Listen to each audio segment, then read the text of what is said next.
Maybe I'm crazy, maybe I'm not. All right, very excited to have my friend back on the podcast, LaVar Arrington. We're from the same place in the world, although I went to the better school. Sure. Woodland Hills. Went to North Hills. Oh, you're just submitting now? You usually fight me on that. Well, you guys weren't better than us when I was there, but you guys do have more talent coming out of there than we do. So it's kind of like a compromise, you know? Yeah. Well, the last time you were on the podcast, I think I was dressed as Jake Shuttlesworth, right? For Halloween. Yes. Yeah. That's correct. So you're getting a somewhat more normal version this time. Well, you're pretty awesome. So your norm is awesome. So I guess the normal it is what it is. You know what I mean? Shuttles, regular Joy. It all works out. I encompass all those characters. Right. Well, I'm glad you're doing well. Thanks again for jumping on with us. It's been pretty interesting times with sports. Obviously, there's no games right now. Yeah. Did you watch the race yesterday? Are you a NASCAR fan? I did see the highlights. I did not watch the entire race. I do watch NASCAR, but I did not watch. I am guilty of not watching the entire race. What did you think of what happened before the race with all the drivers walking Bubba out? Yeah, it was, there's a lot going on, and Bubba like kind of standing up and taking a lead role. That selfie he took was pretty dope. It's just everybody's got to accept that these conversations are going to happen, and everybody isn't going to be comfortable or excited about it. Obviously, what took place is under investigation. But, I mean, to see guys kind of band together was kind of cool, in my opinion.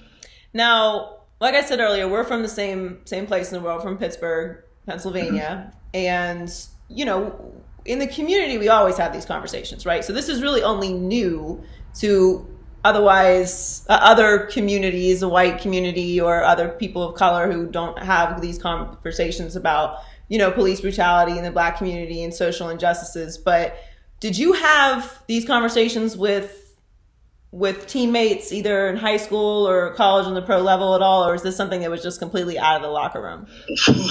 Race has always been a topic, and safety within race as a Black man, and then as a big, strong Black man, you could easily find yourself in the most insanely crazy situations, Joy.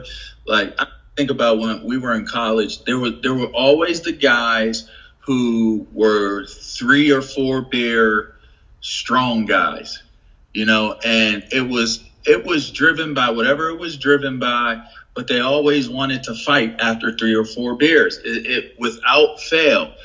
And you start to think about all of the moments where if you don't allow your self-control to dictate what your actions and your movements are, you could have easily ended up being in a situation like some of the ones we're seeing play out in the news. So those conversations have certainly always taken place. And, the luxuries that some may be able to enjoy, like trying to start fights after 2 or 3 beers, I would not have, nor would I want to have that luxury, but I would not have that leeway or that luxury to have 2 or 3 beers and start calling out dudes and telling them I'm going to knock them out, stuff like that. So just the littlest things could turn into the biggest tragedies. And you just got to understand that the identity that you carry and you walk with every day has to be your guiding light, because you can't really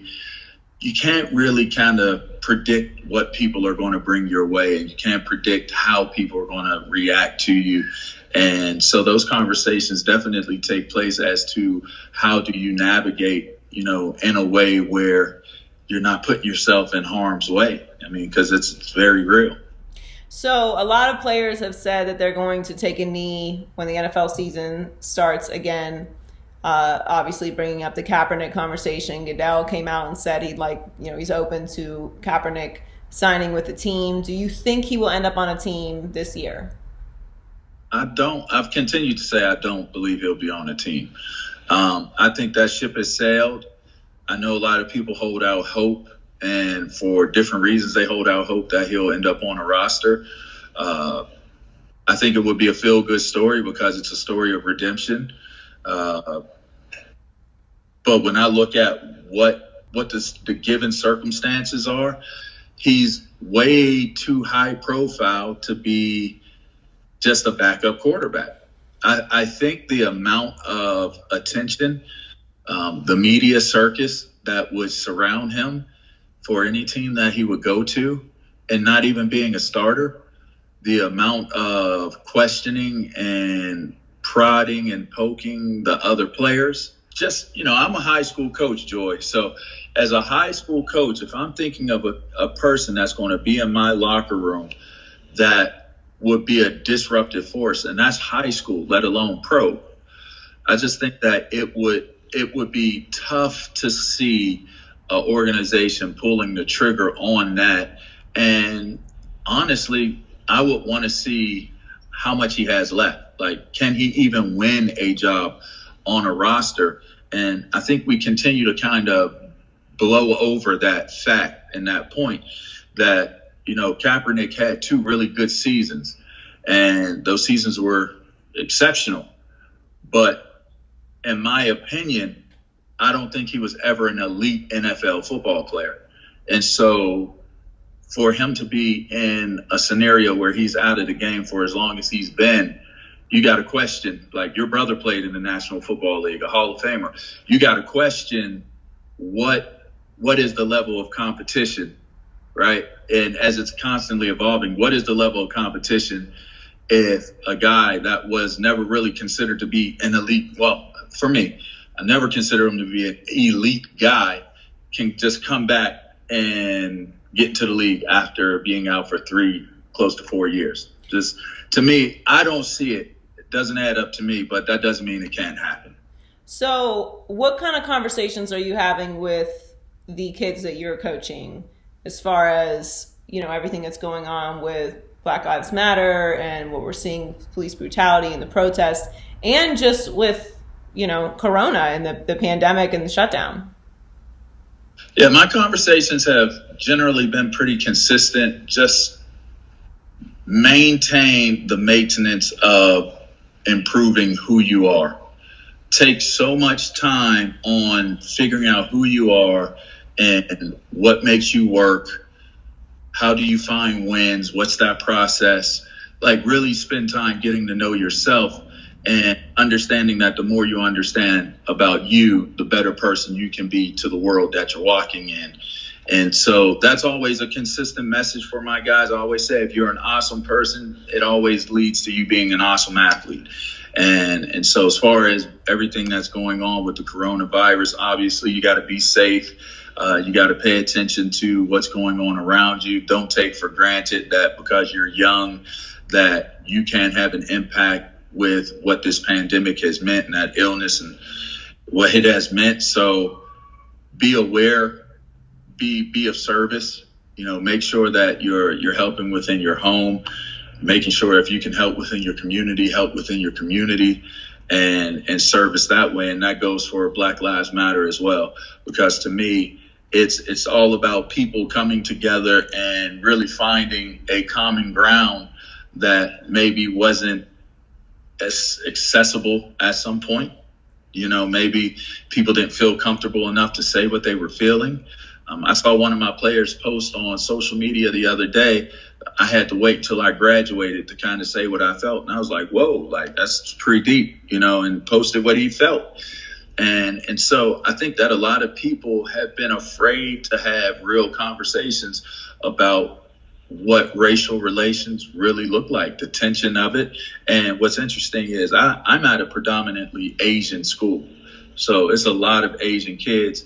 And so when you think about some of the things that they're going to, I'm exposed to some of the prejudice and some of the things that they endure and what exists with them. And it was actually an Asian kid that wrote that, and a lot of comparisons as to how he feels about certain things in his life and how it applies to what the conversations have been about Black lives. So it's a large conversation about a specific taking place with a certain group of people in terms of brutality, whether police, whether civilians doing it, but it also opens up a larger conversation for minority groups to have a voice and a platform to be able to voice, what their concerns are and what their thoughts and their feelings are.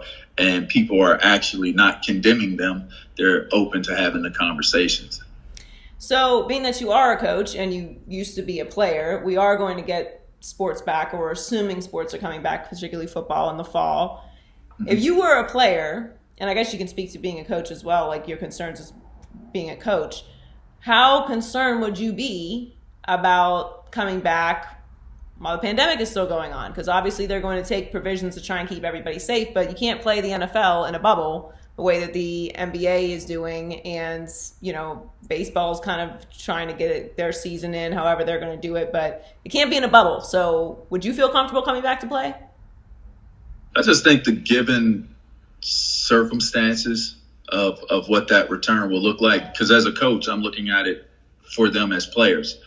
And so if I were a player, I would trust that my coaches are going to make the proper decisions for our well-being as it applies to the sports that we're playing. So for me, I'm just gathering all the information that I can possibly gather. A whole bunch of conversations, a ton of Zoom calls with the AD and administrators at the school. It's a lot, Joy. It's a lot. It almost makes you like, man, I want to coach. I don't want to have to do all of this. The protocols are crazy. Phase 1 protocol is ridiculous. Phase 2 is a tad bit more relaxed. Phase 3 gets a little bit more, but it's going to be a grind. And I would say you have to be motivated to want to compete and really take this time to continue to grow yourself physically and mentally and even emotionally, because things are different. But there's a lot riding on playing. Like, you got to think, scholarships are on the line. If you're a senior and you needed this senior year to get some good film to maybe sway a recruiter to go this way, it could be the difference in you going to a Power 5 school or to, a smaller school. It's just high stakes. So if I were a player, I would hope that the protocol and everything in terms of safety were in play for us to try to come back and compete. And I would be willing to try to figure out how to get out there and compete. But if it wasn't safe, you got to make as adults for the players, even if they want to still play, you got to make responsible decisions for them. Yeah, I think I try to look at everything from a player's perspective, and it's probably because of my brother, but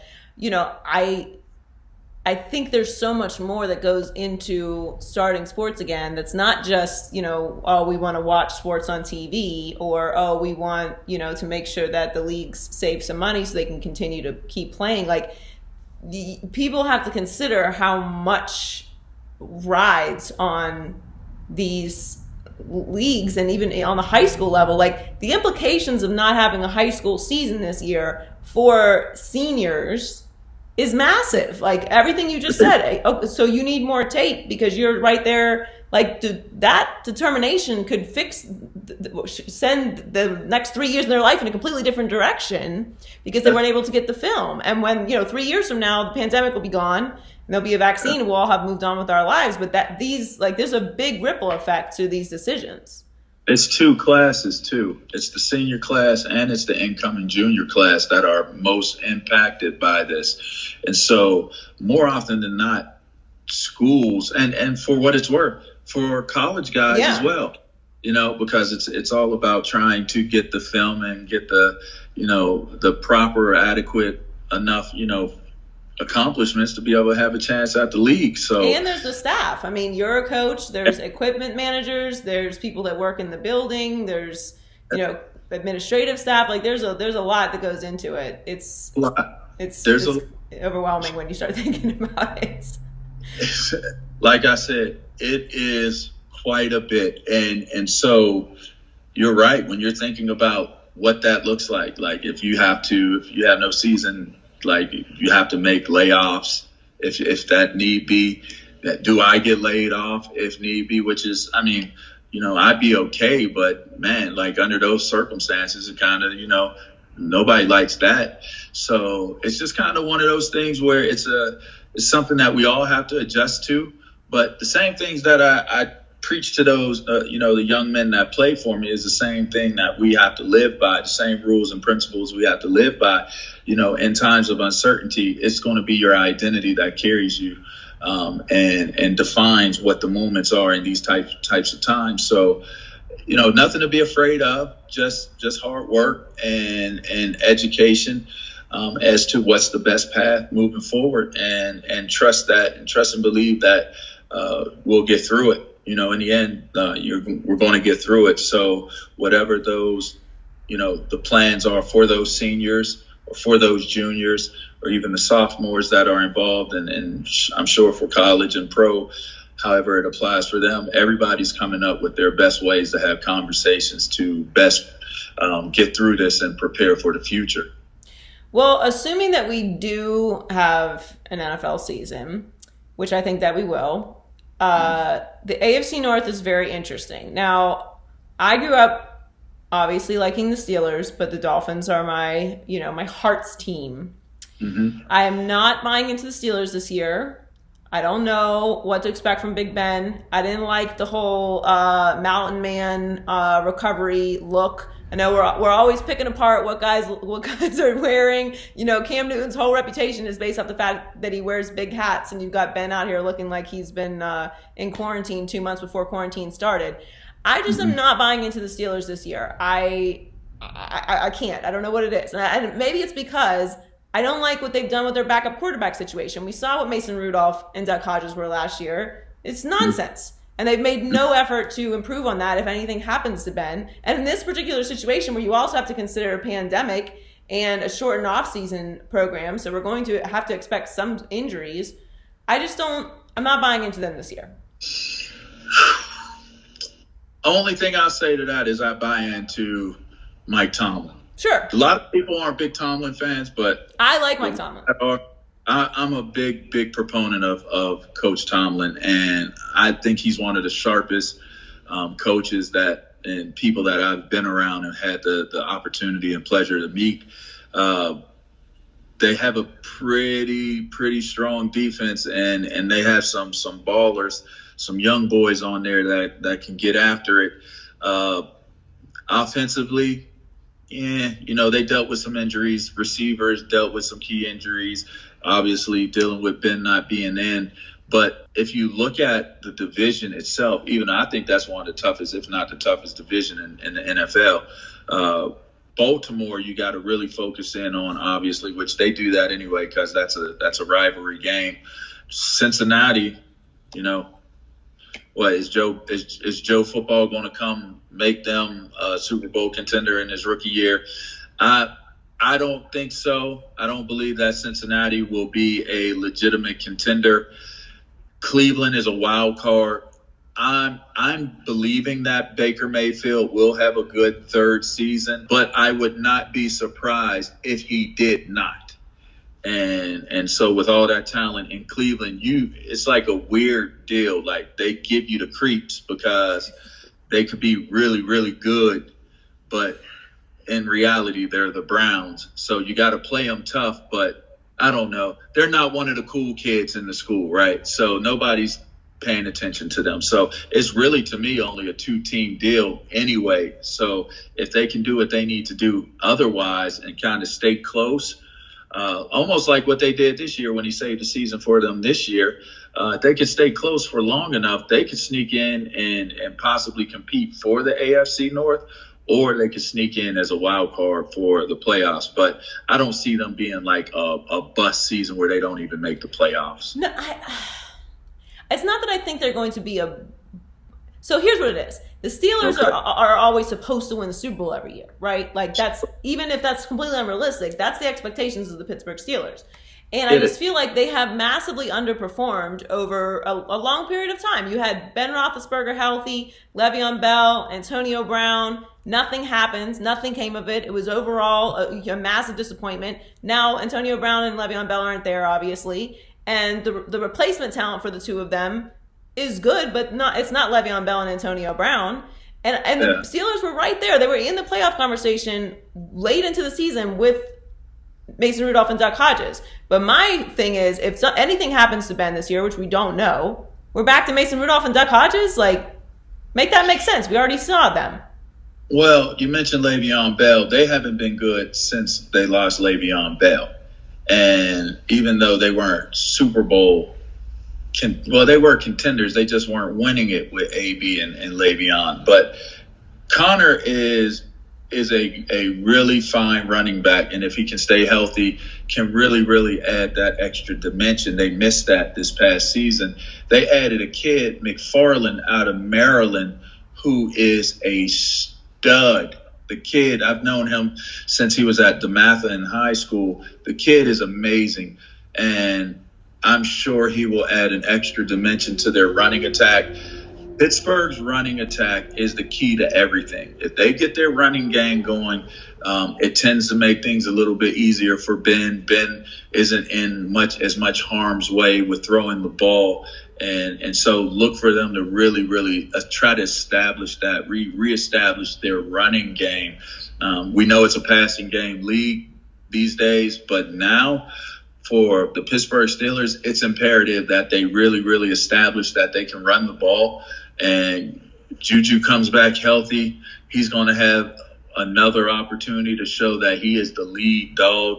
Yeah, I mean, I got to be honest. I do agree with you that if they go to the second string, it could be problematic for their season.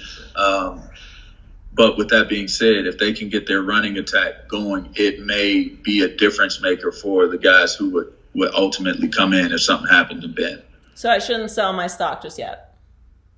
Well, I'm speaking more analytical than as a fan. I know we both share being a fan of the team.